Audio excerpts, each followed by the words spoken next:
warahmatullahi wabarakatuh. Innal hamdalillah nahmaduhu wa nasta'inuhu wa nastahdimu wa nastaghfiruh wa na'udzu billahi min syururi anfusina wa min sayyiati a'malina may yahdihillahu fala mudhillalah wa may yudlil fala hadiyalah. Asyhadu an la ilaha illallah wahdahu la syarikalah wa asyhadu anna Muhammadan abduhu wa rasuluh. Allahumma aftah alaina hikmataka wa syur alaina min khazaini rahmatika ya arhamar rahimin. Rabbi syrah lana sudurana wa yassir lana umurana wa khtim lana bi alsinatina yafqahu aqwalana, amma ba'du. Alhamdulillah, puji dan syukur kita sama-sama rafakkan kepada Allah Subhanahu wa taala pada pagi yang penuh barakah, iaitu pada waktu subuh. Bertepatan pula pada pagi ini kita berada di bulan Ramadan Al-Mubarak. Maka selayaknya sama-sama kita mempertingkatkan rasa syukur kita kepada Allah Subhanahu wa taala kerana masih Allah pilih kita, Allah berikan keizinan kepada kita untuk berada sampai pada tahap ini. Mudah-mudahan Allah menerima segala amal ibadah kita sepanjang Ramadan. Dan kalau kita lihat tuan-tuan sekalian, Allah Subhanahu wa taala mensyariatkan Ramadan sebenarnya bukan fokus pandang lihatnya pada soal kita puasa ataupun tidak, kita sembahyang tarawih ataupun tidak, kita bangun sahur, kita bangun qiyamul lail ataupun sebaliknya. Tetapi para ulama sebut Ramadan itu fokusnya dua perkara. Yang pertama, adakah kita berjaya kembali kepada fitrah yang sebenar? Yang keduanya, adakah kita berjaya meraih sifat ketakwaan kita kepada Allah Subhanahu wa taala? Adapun ibadah Ramadan ini sebagai wasilah, bukan tujuan. Banyak orang-orang kita faham Ramadan ni tujuannya puasa, maka kita lihat tumpuan dia pada perbuatan ibadah puasa semata-mata. Banyak orang sangka Ramadan ini bulan tarawih. Memanglah bulan tarawih, tetapi bukan tu tujuannya. Adapun qiyamul lail, kan, semayang fardu, kita baca Quran satu hari satu juzuk, kita semayang tarawih 20 rakaat, kita berpuasa, kan, kita bersahur, itu semua wasilah, bukan tujuan. Tujuannya dua. Adakah puasa kita, semayang kita, Quran kita, tarawih kita ini mendapat dua perkara, iaitu adakah kita rasa kita benar-benar telah kembali kepada fitrah yang sebenar. Apa tu fitrah? Tenang, syukur, redha, kan? Bertambah sifat sabar dia, kan? Dia menjadi orang yang sentiasa bertawakal kepada Allah. Ini fitrah. Istilahnya suci, bersih daripada benda-benda yang bukan syariat. Dan yang kedua, adakah ibadah kita Ramadan pada tahun ini benar-benar telah menambahkan ketakwaan kita kepada Allah Subhanahu wa taala. Apa tu takwa? Takut. Takut buat maksiat, takut tengok benda yang tak baik, takut kita viral, kita sebut benda-benda yang menjadi tuntutan kita di akhirat. Sama-sama kita muhasabah diri, kan, dah masuk pada hari yang ke-26 Ramadan ni, adakah kita telah mencapai dua perkara tersebut, tuan-tuan sekalian? Sebab tu kita lihat habis Ramadan yang kita nak capai dua fitrah. Fitrah ini dengan makna lain, penyucian. Kita bersihkan benda-benda yang tidak selayaknya sifat bagi hamba kepada Allah Subhanahu wa taala. Boleh kita analogikan bersih ataupun fitrah dan juga takwa ini apa dia dalam ibadah solat kita sendiri. Sebagai contoh, waktu kita rukuk tu, kan,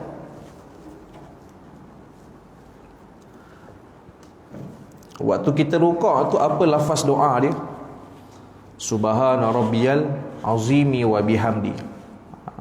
Perasan tak ada dua kalimah yang utama dekat situ? Subhana rabbiyal azimi wa bihamdi. Maha suci Allah.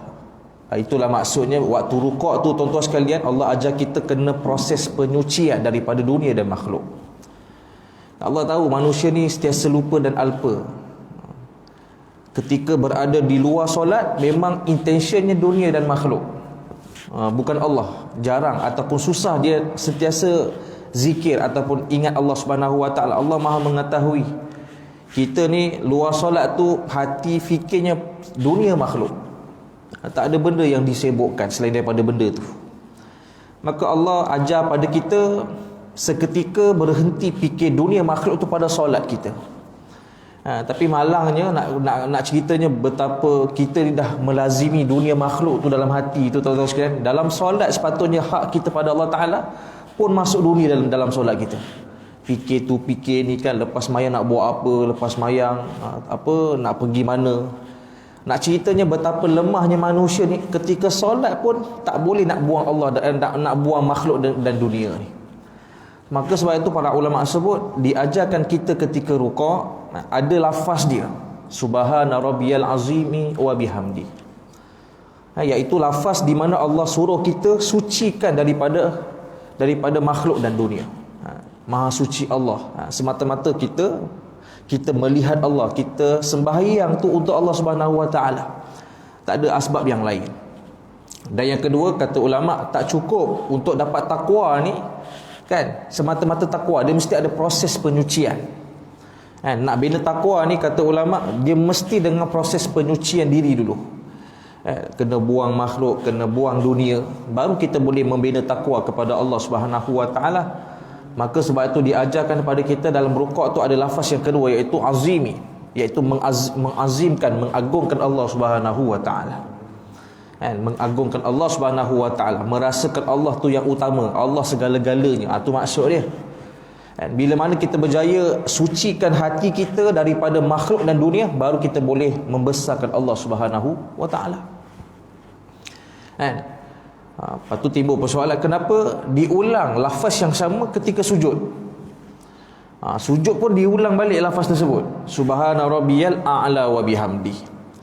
Maka ada ulama berpendapat, setelah dia rukuk, iktidal ke sujud, normalnya manusia akan fikir makhluk lagi, fikir dunia semula. Macam tu. Kita ni rukuk khusyuk kan, tiba-tiba bangun, tengok skrin bergerak, tengok tulisan baju orang. Dia mudah sangat, dia termasuk balik dunia dalam solat dia. Maka Allah kita ajar normal. Biasalah orang-orang awam ni, orang-orang yang ialah baru nak mendekati diri dengan agama, tak mudah. Bukan kita ni, bukan ulama, bukan para wali. Hidup mati tu lillahi ta'ala. Kita ni orang awam, tuan-tuan sekalian. Maka diajarkan pada kita, kembali kepada Allah, sucikan hati kamu untuk kembali kepada Allah SWT. Maka diajarkan pada kita kalimah Subhana rabbiyal a'la wa bihamdi.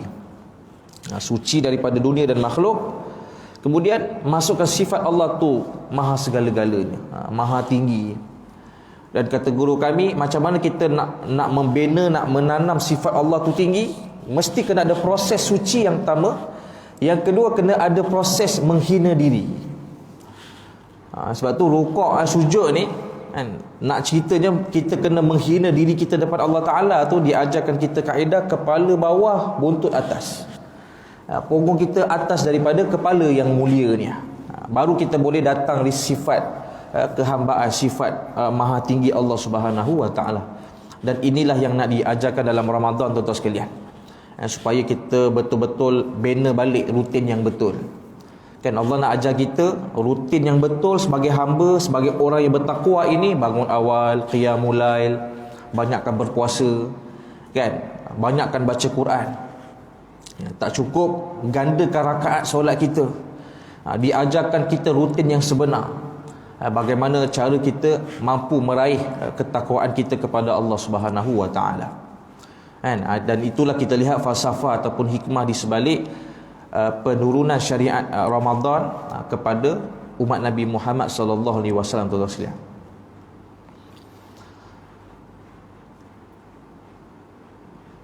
Dalam aspek yang lain, Ramadan ini juga dalam ada satu tajuk yang saya cuba nak ketengahkan pada pagi ini, iaitu berkaitan tentang bagaimana Islam berperanan terhadap kesihatan akal.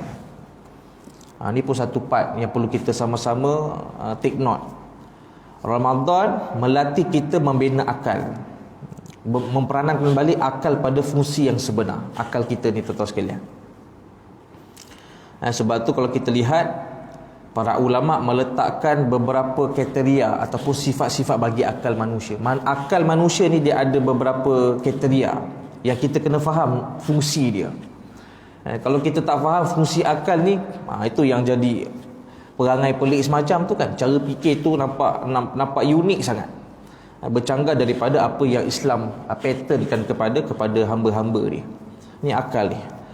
Yang pertama, kata ulama, akal ini sifatnya sebagai alat, instrumen untuk manusia faham, tahu dua perkara, iaitu ma'rifatullah, yang kedua syariat Nabi Muhammad sallallahu alaihi wasallam.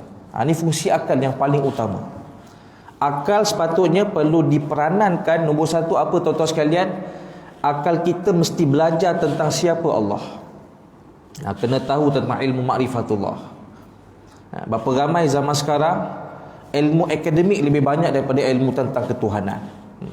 Ilmu akademik, ilmu duniawi, subhanallah, melangit tinggi sampai master PhD. Tapi ilmu yang paling fardu ain, iaitu mengenal siapa Allah Ta'ala, minimum sangat. Dia tak seimbang. Banyak kita dengar istilah hidup ni kena seimbang dunia dan akhirat. Kata guru kami, tidak akan boleh seimbang dunia dan akhirat. Takkan boleh seimbang. Buktinya apa dia? Kan kita kata kena seimbang dunia dan akhirat, kita kena kejar dunia dan akhirat. Hakikatnya tak akan seimbang dunia akhirat ni.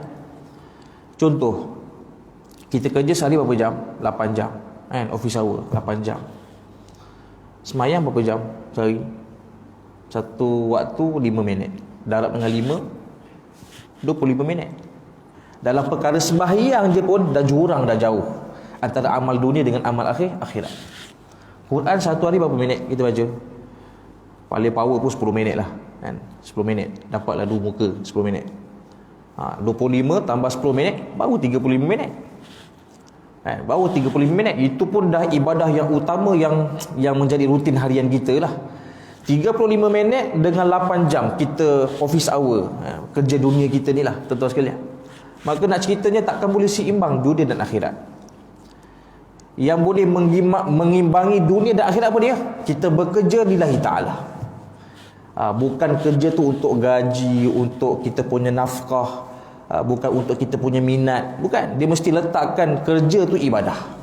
Barulah kita boleh kata dunia tu seimbang dengan amal akhirat. Tuan-tuan sekalian, ini yang perlu kita faham. Fungsi akal, para ulama sebut nombor satu, wajib mengenal siapa Allah Subhanahu wa ta'ala. Kena kenal sifat makhluk macam mana, sifat Tuhan macam mana, sifat-sifat wajib bagi Allah Ta'ala, sifat-sifat mustahil bagi Allah Subhanahu wa ta'ala. Bila mana akal kita ni tuan-tuan sekalian tidak digunakan pada ilmu yang sepatutnya, memahami ilmu Tuhan secara fardu ain yang utamanya. Bulan lepas saya ada tonton satu video viral ni. Budak perempuan, budak muda ni. Zaman-zaman sekarang ni semua nak bercakap, nak bagi pendapat, bagi pandangan. Pandangan kalau atas dasar personal tu kita boleh faham lah. Masalahnya viral. Bila viral dah jadi perbalahan. Jadi perbalahan tuan-tuan sekalian. Ada yang kata macam ni, ada yang kata macam ni. Duk pening kepala. Atas dasar kebebasan bersuara, semua nak bercakap, nak ulas pasal agama tu sekalian. Agama tu telah diperkatakan oleh golongan yang bukan autoriti dia. Maka pincang umat.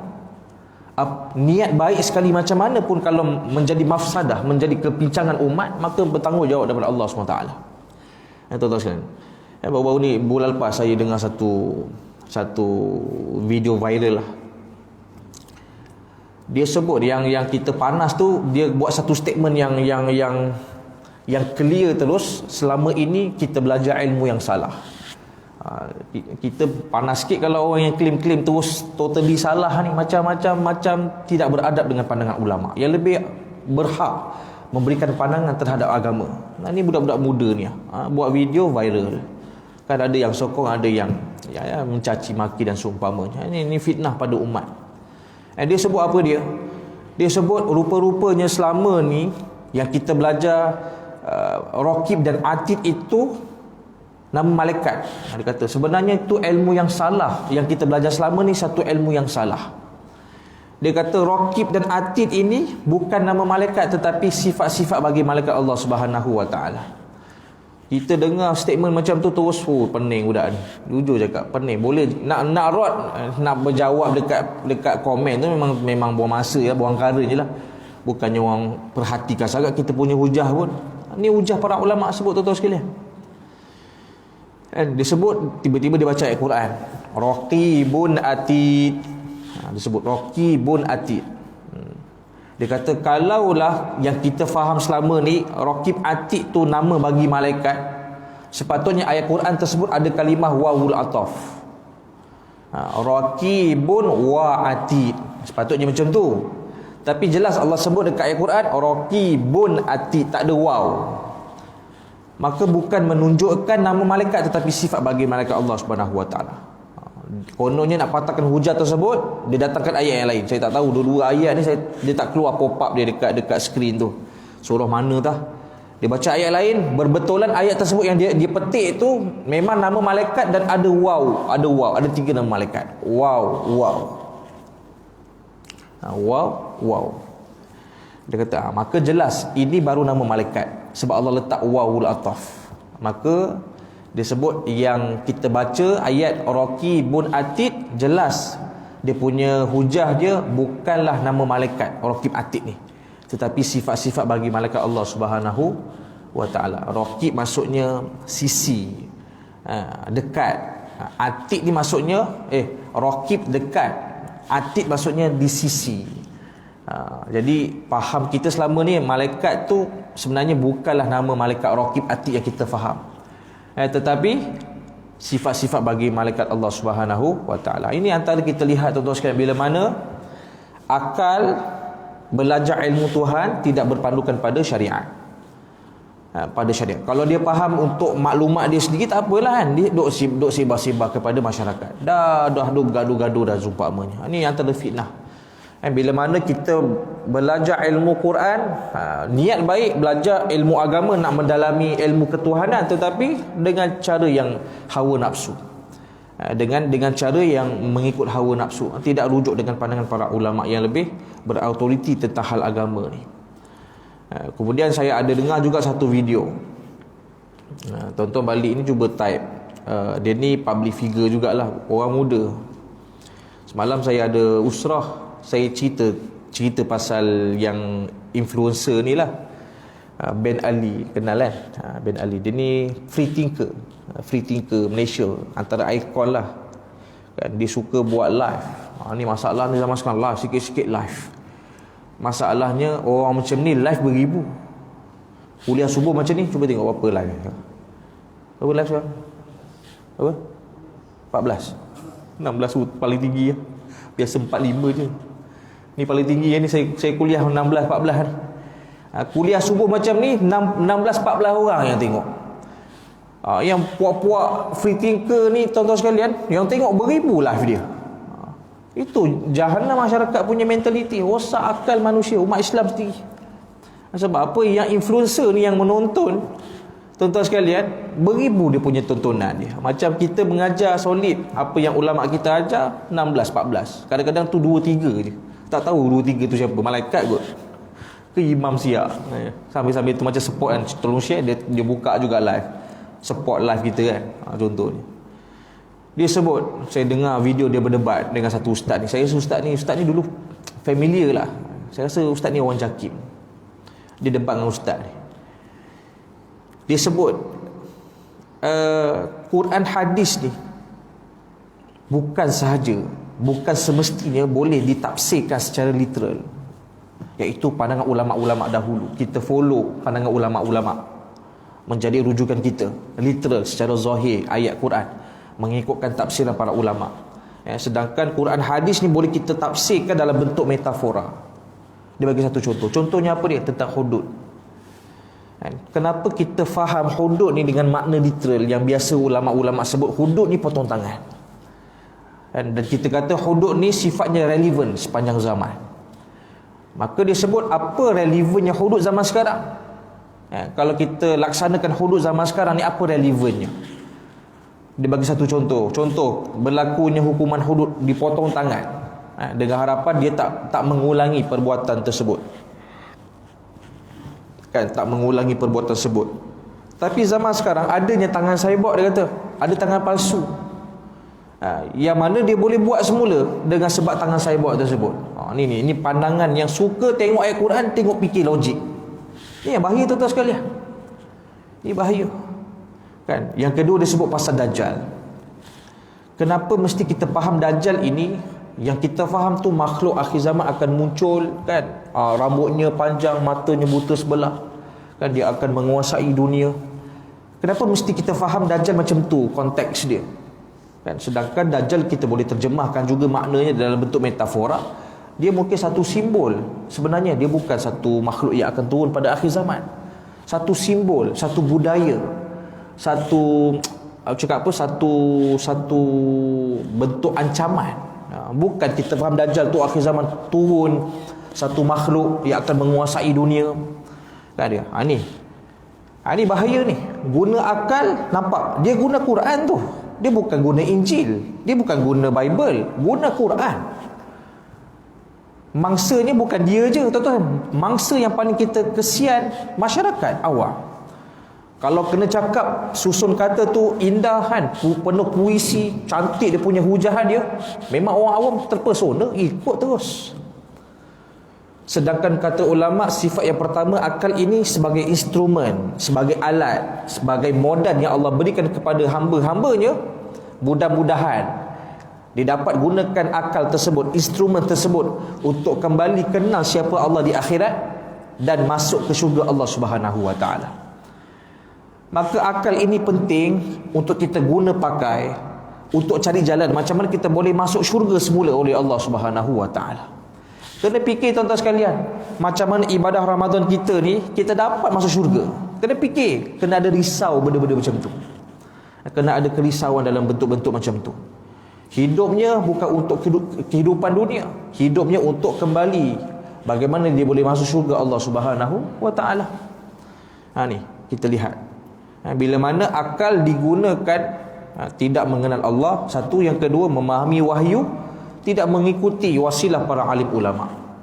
Zaman sekarang semua nak tafsir ikut dan masing-masing, ikut logik masing-masing, ikut tafsiran masing-masing. Sedangkan Nabi Muhammad baca Quran dia tak pernah seorang-seorang. Nabi Muhammad setiap kali baca Quran, bukan setakat turun wahyu. Ketika Nabi nak mengamalkan bacaan Quran, datang malaikat Jibril untuk membimbing bacaan Rasulullah sallallahu alaihi wasallam. Sebab apa begitu? Kenapa Nabi perlukan malaikat Jibril untuk memahami Quran? Sebab Jibril je yang kenal sifat-sifat ghaib bagi Allah Taala. Jibril je tahu macam mana syurga, macam mana neraka, macam mana kehidupan di alam langit. Maka perlukan orang yang lebih dekat kefahamannya tentang Allah Ta'ala. Nabi pun bukan tak boleh. Diajarkan kita adab, menerima ilmu Allah Ta'ala tu mesti dengan guru. Nabi pun ajar kita satu sunnah, nak memahami Islam, nak memahami Quran hadis, mesti dengan berguru, tuan-tuan sekalian. Dan guru Nabi Muhammad, malaikat Jibril alaihi salam. Kan? Jibril lebih banyak tahu pasal perkara-perkara yang sifatnya ghaib. Sebab Jibril Allah cipta lebih awal berbanding Nabi Muhammad SAW. Maka diajarkan pada kita, tuan-tuan sekalian, iaitu mestilah memahami Quran dan hadis itu wasilahnya dengan berguru. Mesti dengan guru. Tak boleh kita baca sendiri, kan? Kita tengok dekat Facebook, dekat YouTube, faham ikut dan akal kita logik semata-mata. Mesti kena kembali kepada cara Nabi Muhammad SAW. Ini yang pertama, sifat bagi akal. Yang kedua, kata ulama, sifat akal ini dia tidak ada border, dia tidak ada limit. Dia tidak ada dia tak ada limit, dia tak ada border. Dan ini yang bahaya bagi manusia. Apa maksud dia? Manusia ni berfikir sifatnya rentas, dia tembus. Contoh, tuan-tuan pernah bayang syurga tak? Pernah bayang syurga tak? Bila ustaz cerita syurga, bayang apa? Kan kita bayang sungai mengalir mahligai, yang kita bayang itulah kan putih, kan berkilat, penuh dengan apa, mas-mas, perhiasan, kan burung hijau berkicauan, kan padang hijau, kan tumbuh-tumbuhan hijau, kan burung berkicauan. Ini kata ni bahayanya akal manusia ni. Tak pernah masuk syurga, tapi dia boleh bayangkan syurga Allah Subhanahu Wa Taala. Tak pernah masuk neraka, dia boleh bayangkan betapa dahsyatnya neraka Allah Subhanahu Wa Taala. Sedangkan perkara-perkara gaib tu perkara yang tidak boleh difikirkan oleh akal logik manusia. Ini bahaya, dia boleh fikir benda yang tak pernah dilalui. Apa contoh yang kedua? Contoh yang kedua, tuan-tuan sekalian, cuba sekarang ni kan, cuba bayang tengah terapung ke atas bulan, tengah loncat-loncat, toing toing ya. Cuba bayang, sampai dah boleh bayang tu. Badan semua kat surau lagi ni, tapi otak tu dah terbayang tengah terapung kat atas bulan, toing toing. Ini kata guru kami, bahayanya akan dia boleh fikir benda yang rentas. Maka Islam datang letak border pada akal. Ada boleh kita fikir, ada benda yang tak boleh kita fikir. Antaranya apa dia? Perkara gaib tak boleh fikir. Apatah lagi fikir tentang ghaibul ghaib, iaitu Allah Subhanahu Wa Taala. Tak boleh kita membayangi, terlintas membayangkan akan zat bagi Allah Subhanahu Wa Taala. Itu na'udzubillah, langsung tak boleh. Mandatori tak boleh. Tapi nak ceritanya berlaku bila salah faham memahami wahyu, berapa ramai yang mujassimkan Allah Subhanahu Wa Taala, membayangkan Allah tu berwajah, Allah tu bertangan, Allah tu bertempat. Tuan-tuan sekalian, kan dia boleh membayangkan, sedangkan Allah tu dengan sifat ghaibul ghaib, lebih gaib daripada benda gaib. Itu jauh sekali untuk kita layak membayangkan akan sifat bagi Allah Subhanahu Wa Taala, tuan-tuan sekalian. Sebab tu Islam datang letak border bagi akal. Ada benda boleh, ada benda yang tak boleh. Contoh apa yang lain, tuan-tuan sekalian? Tengok maksiat, tengok perempuan. Kenapa ada satu kajian sains, laki-laki yang normal, ketahanan dia tenung perempuan 3 saat saja. Ini laki-laki normal. Laki normal tengok perempuan biasa, ketahanan mata memandang 3 saat saja. Perempuan boleh 1 minit lebih. Kenapa Allah jadikan? Kenapa jadi macam tu kajian dia? Nak bagi tahu dalam konteks Islam, orang beriman ni dia ada istilahnya haya, malu dan juga iman. Orang soleh tengok perempuan yang bukan mahram dia, automatik dia akan kalis, dia akan alih pandangan mata dia dengan perempuan yang bukan mahram. Apatah lagi perempuan cantik, tuan-tuan sekalian. Tuan-tuan kalau nak uji tuan-tuan ni orang soleh ke orang-orang yang normal iman dia, lepas ni balik lah, tengok perempuan yang bukan mahram. Kalau tengok bukan 1 minit, 3 minit tak kelip, itu memang unnormal tu, itu memang kita dah luar tabi'i tu. Cuba try. Ataupun boleh buat cara yang kedua, tengok bini masing-masing, cuba tengok 3 saat. Kalau terkelip tu itu kena check balik tu hubungan tu. Something wrong tu. Masalah kita yang syar'i tu kita tengok sakit mata.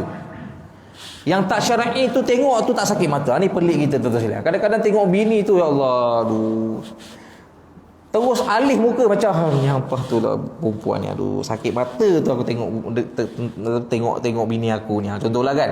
Contoh. Ini semua indikator nak bagi tahu normal tak kita ni. Rupanya sains tu memang terkait dengan Islam. Memang tak pelik lah kajian tu. Lelaki yang normal pandang perempuan 3 saat saja.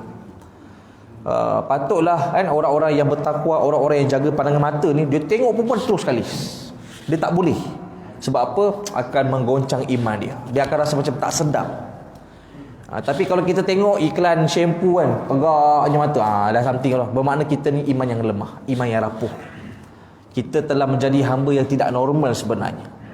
Tidak normal, tidak sempurna imannya kepada Allah Subhanahu Wa Taala. Maka Islam datang. Dia ajarkan kita satu kaedah ilmu kan. Bila nampak perempuan yang bukan mahram, ghaddul basar, kena tundukkan pandangan mata. Islam je ada ajar ilmu tu, tuan-tuan sekalian. Mana ada agama lain ajar begitu? Islam je. Tengok perempuan macam ni, tundukkan pandangan mata. Kan ada kaedah sedikit. Tengok tu hukumnya harus. Kan maksud kata tertengok tu harus. Sampai bila? Sampai kelipan mata ataupun sampai sepintas lalu tertengok, itu tidak menjadikan dosa. Ini Islam ajar cara memandang perempuan yang bukan mahramnya. Dalam adab bersosial, dalam Islam, dalam kitab akhlak, bila cakap dengan perempuan yang bukan mahram ini, jaga jarak kan, pandang sekali-sekala je kan, jangan pandang tenung je kan. Bini orang tu dekat office, bini orang tu janda berhias pula. Janda mana ada bini, mana ada suami. Dekat office kita tu ada janda berhias. Berbual pasal kerja, benda yang baik, tapi tidak menjaga adab. Duk tenung je kan. Jap Kia, kau bila nak kahwin dia? Contoh saja je, cerita pasal mesyuarat, dia selit peribadi. Kadang-kadang lah, bukan kita lah. Mungkin pengamalannya macam tu. Maka nak bagi tahu akal sifat yang kedua apa dia? Dia tidak ada border, dia tidak ada limit. Maka sebab itu Islam datang meletakkan border antara hak, antara yang batil. Mana yang boleh, mana yang tak boleh.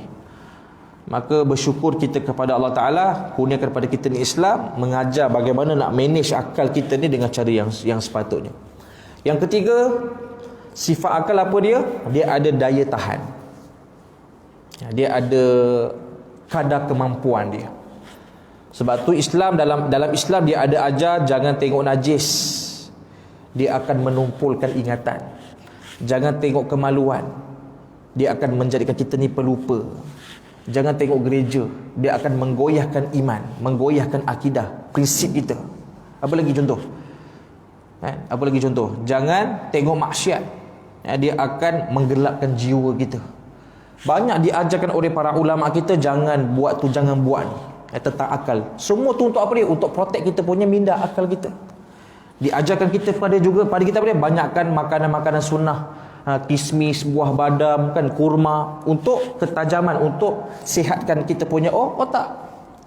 Islam dia ada ajar ilmu tu tuan sekalian. Mana ada agama lain ajar ilmu tersebut? Kan Islam ajar kita banyakkan sujud. Untuk apa dia? Untuk tajamkan kita punya ingatan. Banyakkan melihat Quran. Melihat Quran ini akan membuatkan kita orang yang kuat ingat, susah nak lupa, ataupun dia akan terhindar daripada penyakit nyanyuk. Orang banyak baca Quran ni. Maka diajarkan banyak sunnah-sunnah. Untuk apa sunnah tersebut? Untuk kita menjaga kita punya potensi akal. Tapi masalahnya anak-anak kita zaman sekarang, kita orang Islam umumnya tak mengamalkan gaya hidup sihat yang begitu. Tengok juga kemaluan. Kalau anak kencing tu, anak kita suku gentil-gentil dia punya kemaluan tu. Kena ajar anak kita, jangan main kemaluan, jangan tengok. Tak elok, takut Allah marah. Kena sebut pada anak-anak kita tu, tahu sekalian. Kadang-kadang anak kita tengok najis dia, dia buang air, tengok najis dia. Kita ni taklah tuan-tuan buang air tengok najis tak. Lama tu tak ada buat benda, tengok. Tak boleh tuan-tuan sekalian. Dia akan menumpulkan kita punya daya ingatan. Kan diajarkan pada kita makan buah badam, kan makan buah badam, makan kurma, kan makan kismis. Ini semua amalan-amalan sunnah Nabi Muhammad SAW. Makan buah zaitun, makan buah tin. Untuk apa? Untuk otak. Kan makanan ni kan dia akan cerna, dia akan jadi proses otak kita. Dan sebab tu kenapa antara sebab anak-anak kita ni pergi sekolah mengantuk, tak bermaya. Dia bukan tak nak pergi sekolah, dia bukan tak suka sekolah. Kesan daya ingatan, daya otak dia, ketahanannya rendah. Bila dia ginilah, bila kita ni otak tak sihat ataupun otak tu lemah, dia automatik emosi tu macam malas. Tok kalau ngantuk nak pergi kuliah subuh, tak ada balik. Tengah ngantuk sangat. Memang tegar ngantuk pagi ni. Ya Allah, ngantuk sangat sembahyang subuh tadi pun lawan-lawan. Balik. Bukan dia bukan tak nak dengar kuliah, tapi disebabkan ada benda yang membina emosi dia tak boleh nak pergi dengar kuliah tu. Sebab apa? Ni ngantuk sangat. Maka diajarkan pada kita tidur awal, bangun awal. Orang yang melazimi disiplin tidur awal, bangun awal ni, otaknya lebih berdisiplin. Dia akan cenderung, dia ada satu dorongan untuk disiplin dia punya rutin harian dia, dengan hanya ubah cara tidur saja. Tuan-tuan sekalian, kan? Apa lagi? Dan banyak lagi lah, kan? Islam ajar kita jangan buat ni, kena buat macam tu. Untuk apa dia? Untuk kita bina daya tahan kita punya akal minda. Sebab ini aset mahal ni, tuan-tuan sekalian. Aset mahal Allah berikan kepada manusia yang membezakan kita dengan makhluk yang lain. Makhluk yang lain. Maka tu yang ketiga, sifat bagi akal yang ketiga apa? Dia ada daya tahan dia. Dia ada limitation dia. Dia ada tahap kemampuan dia tuan sekalian. Sebab tu kalau kita tahu besok ada kuliah subuh, jangan tidur pukul 2. Kan jangan tidur pukul 2. Pagi tadi saya terlepas sikit sahur. Sebab malam tadi pukul 12.30 kita pergi bukan melantak lah, makan roti canai. Kan saya daripada Ceras, duduk rumah mak ayah saya, alang-alang kuliah dekat mana? Dekat belah-belah Rincing sana dengan kuliah subuh sini. Saya balik rumah saya lah, dekat sikit kan. Tidak nanti balik ke Ceras, nanti besok subuh datang sini, patah balik Ceras. Sebab saya insya-Allah esok balik Johor, dapat keizinan lah. Sebab di ipar saya pelajar IPG, pelajar IPTA boleh balik kampung. Tapi syarat kena ada penjaga. So saya penjaganya. So dapatlah balik kampung beraya. Tuan-tuan sekalian. Jadi saya beraya awal sikit, rumah mak ayah saya dah seminggu duduk kat Ceras tu. Duduk kat Ceras seminggu. Tuan-tuan sekalian. Jadi sampai sini lepas kuliah, pergilah basuh baju kejap semua benda bagai. Sambil tunggu basuh baju tu, pergilah makan dalam kereta. Kalau macam mana makan dalam kereta, bukan makan dekat restoran tu, tak boleh kan. Tengok bangun dah pukul 6.55 dah tak sempat sahur dah tuan-tuan sekalian. Contohnya gitu kan. Duk pergi makan tengah malam. Boleh ke? Biasa buat kan? Tak biasa buat. Bila makan tengah malam, perut bekerja lah kan, sebab masih ada makanan yang perlu dicerna kan. Perut bekerja. Bila perut tu tak direhat, tak tidur awal, maka dia akan bekerja sepanjang malam. Kita tidur tapi perut bekerja, maka mendorong kita kadang-kadang tu mungkin bangun lambat dan seumpamanya. Bangun lambat dan seumpamanya tu. Terkejut jugalah, sebulan ni perform je, tiba-tiba satu hari ni lag. Terlajak pula. Terlajak sekali. Dengan sekali betul. Maka ni contoh teruslah. Sebelum ni tak ada makan malam, tak ada perangai nak makan malam ni. Tiba-tiba kali ni saja makan malam terus jadi. Memang ni contoh yang terbaik ya. Sekali je kita buat, terus sekali Allah tunjukkan memang bangun lambat. Maka satu proven result, satu pembuktian tentang topik kita pada pagi ini. Dan yang terakhir sekali, kata ulama, apa sifat bagi akal? Lambang kemuliaan. Akal ni Allah jadikan sifatnya lambang kemuliaan. Sebab tu layak bagi akal tu Allah letak kat atas, bukan kat lutut. Sebab tu kalau orang bergaduh ni kan, kalau nampak dia ni cakap merapu sikit, apa kita punya bahasa kat dia? Otak kau kat letak mana? Otak kat lutut. Itu satu qiyas tu. Nak bagi tahu sifat akal tempat asalnya tu di atas. Atas tu maksudnya ketinggian, atas tu maksudnya permulaan petunjuk Allah Ta'ala. Semua bermula daripada otak minda kita. Sebab tu siapa nak berubah, siapa nak jadi baik, kena banyak mendengar ilmu. Maka insya-Allah datang hidayah daripada Allah Subhanahu Wa Ta'ala. Sebab tu Allah jadikan kulit yang bahagian kulit yang paling lembut, yang paling tipis, kulit kat mana? Ni. Tuan-tuan kalau jatuh motor, bergeser dekat jalan raya sini, masih bercala je tak? Cuba bergeser tu, ni kepala bergeser jalan raya menegak ni. Terkoyak tu. Ni terkoyak apa? Terpotong terus ni kita punya ubu-ubu ni. Sebab tu kata guru kami, bahagian kulit yang paling nipis, yang paling sensitif ni kepala. Supaya apa dia? Supaya manusia betul-betul protect otak dia ni. Aksiden macam mana pun tuan-tuan kalau naik motor, pakai helmet dekat badan ke dekat mana? Dekat apa? Dekat kepala. Nak bagi tahu anggota yang paling nipis kepala. Sebab kat kepala tu ada otak yang wajib kita kena jaga dengan baik. Kalau aksiden tu berlaku pendarahan otak ataupun otak tu bergeser, tuan-tuan sekalian, memang dia punya kesan dia memang teruk lah. Adik saya minggu lepas aksiden, baru balik majlis berbuka puasa tu. Berbuka puasa kami lah, adik-beradik semua. So dia nak balik nak balik tu dekat MR2 tu, saya belakang dia, tiba-tiba nampak daripada jauh tu berlaku aksiden lah. Saya tengok, Allah, motor dengan kereta sianya. Pergi terus, tiba-tiba dapat call, Bang, Akil kat tepi jalan bang, aksiden bang. Yang tadi tu Akil lah. Ya. Patah balik bacut. Masuk. Ya Allah, patah 3 bahu kat sini, tulang. Momen sikit je, dia tergelincir, terhirit sampai divider tu, tuan-tuan sekalian, berkoyak lah dia punya kulit sini. bahu 3 patah tulang dia. Tak ada apa perawatan, biar itu je. Doktor memang suruh operation, tapi long term operation ni risiko lah. Dia punya parut satu, parut boleh jadi terkoyak, boleh jadi berair, berdarah, kan, besi dalam. Cuba kalau tak buat begitu, tak operation, dia akan berpotensi bahunya pendek. Terpaksa macam menyengit gini sikit. Dia akan nampak ketara dia punya pendek bahu sebab dia patah bahu dia. Macam itulah kat rumah tu, tak boleh buat apa. Nak cerita, tapi bayang itu nasib baik bahu. Kalau dia accident tu terheret dekat dia punya ubur-ubur ni tu sekalian, subhanallah, na'udzubillah. Maka Allah jadikan otak ataupun akal ini lambang kemuliaan, dan akhirnya kata guru kami, dan akal inilah yang membezakan kita dengan semua makhluk Allah Subhanahu wa taala. Hanya sebab akal saja kita dibezakan, dimanjakan, dimuliakan oleh Allah Subhanahu wa taala berbanding malaikat yang mulia. Dengan syarat, kata guru kami, fungsikan kembali akal kita pada tempatnya. Maka sama-sama kita jadikan Ramadan bulan untuk kita bina balik potensi minda akal kita. Dan kita banyak berpuasa ni sebenarnya dia buat kita ni relevan. Setuju tak? Kenapa sebelum Ramadan dia punya cakap tu pelik je kan, tak relevan je kan, tak waras je cara dia punya marah tu. Sebab apa? Sebab kita tak banyak berpuasa.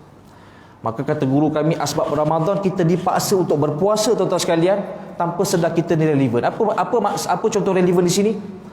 Kan? Malas nak layan masalah orang kadang-kadang kan. Tengok orang gaduh-gaduh, malas nak fikir. Tu relevan lah tu. Kalau sebelum ni pantang ada orang yang bertelagah, nak menyelit je kerjanya. Nak menyolit je kerjanya kan. Kerja je nak campur hal orang lain je kerjanya. Dia tak rasional. Tapi asbab Ramadan kita menjadi hamba yang lebih rasional. Kan, apa rasional yang lain tuan-tuan sekalian? Dia boleh fikir nak baca Quran bila, berapa banyak baca Quran. Waktu ni lah dia boleh fikir dengan rasional. Dan sebenarnya Allah jadikan begitu sifatnya untuk apa dia? Di satu lagi perkara kita kena ubah mentality, mindset kita. Untuk akhir kata saya, Ramadan bukan bulan permulaan untuk berubah. Kata guru kami, Ramadan ni tuan-tuan sekalian sebenarnya final exam.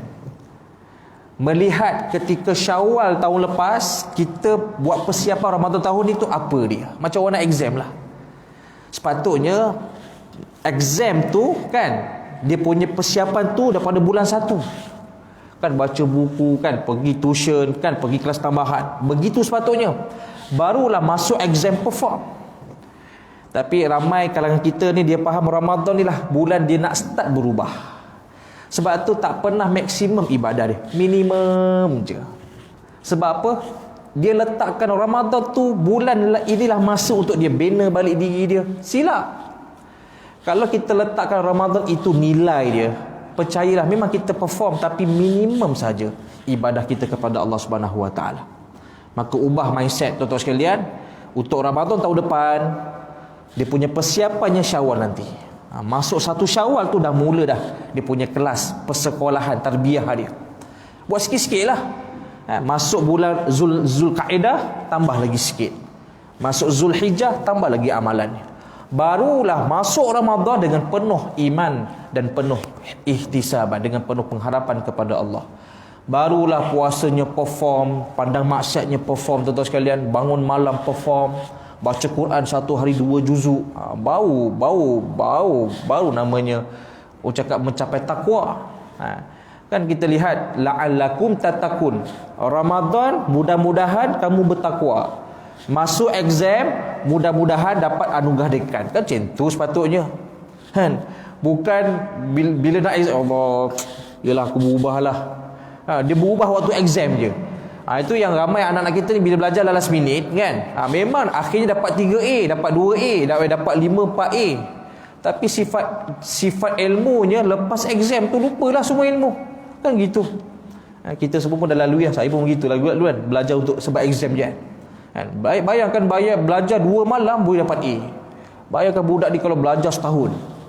Belajar setahun sungguh-sungguh, bukan dapat 5A je tuan-tuan, melekat ilmu tu sebati dengan jiwa dia. Ini yang sepatutnya perlu kita ubah mentaliti tentang Ramadan. Jadi mudah-mudahan kan berbaki lagi berapa hari? 4. 4-5 hari lebih kurang lagi tuan, 4-5 hari ni. Kata guru kami buat habis Ramadan ni tuan sekalian, cuba pilih 3 amalan. Kita niatkan, ya Allah, 3 amalan inilah aku pilih untuk aku istiqamah selepas Ramadan. Pilih 3 je, tak payah banyak-banyak. Pilih 3. Apa contohnya? Ya Allah, aku nak puasa sunat, aku nak baca Quran, aku nak istiqamah sembahyang fardu kat masjid, contoh. Fokus 3 lah. Maka kata guru kami, kadang-kadang asbab kita pilih 3 amal Ramadan yang kita nak istiqamah selepas Ramadan inilah asbab itu dapat takwa kepada Allah Subhanahu wa taala. Kan kata ulama, apa tanda orang tu bertakwa lepas Ramadan? Dia mampu istiqamahkan amalan dia. Jangan kita bayang istiqamah tu daripada pagi sampai malam nak istiqamah, memang jenuh lah tuan sekalian. Maka diajarkan pada kita kaedah, pilih 3 je. Mudah-mudahan asbab 3 amalan Ramadan ini kita lakukan istiqamah selepas Ramadan, maka asbab 3 benda inilah kita diangkat akhirnya menjadi hamba yang bertakwa kepada Allah Subhanahu wa taala. Mohon maaf atas barang kekurangan. Terima kasih atas segala perhatian. Yang baik, yang sempurna itu hanyalah daripada Allah Subhanahu wa taala. Yang lemah, silap, kurang itu adalah daripada diri saya sendiri. Hakikatnya kedua-dua itu ditakdirkan oleh Allah Subhanahu wa taala. Qul qauli hadza wa astaghfirullah. Assalamualaikum warahmatullahi taala wabarakatuh.